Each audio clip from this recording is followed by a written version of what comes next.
நீ ஒன்று கேட்டால் வீட்டில் ஒன்று பிடிவாதமாக இருக்கிறாங்க. நீ நினச்சது நடக்கணுமா இல்லை உங்கள் அப்பா அம்மா நினச்சது நடக்கணுமா என்று எது உனக்கு வேணும்? நீ நினச்சது வேணுமா?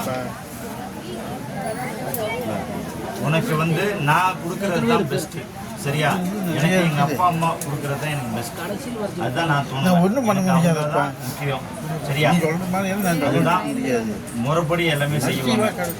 நீ உன் இஷ்டத்துக்கு பண்ணியன்னா நான் வந்து ரொம்ப ஒதுங்கி நின்றுக்குவேன், பிரச்சனைகள் பெருசு பண்ணி விட்டுருவேன்.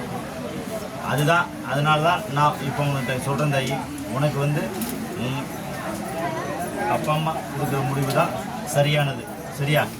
அது என்றைக்குமே நிலச்சி நிற்கும்.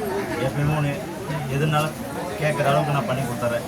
எந்த பிரச்சனை வர மாற்றி கொடுத்துறேன். ஒரு கவர்மெண்ட் ஜாப் மாப்பிள்ளை தான் அமைவான். அந்த மாப்பிள்ளை தான் உனக்கு நல்ல துணை, எந்த பிரச்சனையும் இல்லாமல் நான் ஓட்டி கொடுத்துட்றேன். அது வரும்போது என்னை வந்து பார்த்துட்டு போ, நான் மாற்றி அமைச்சு கொடுத்துட்றேன், சரியா? வருவான் வருவான் வருவான் வருவான். எங்கே போகிறேன்?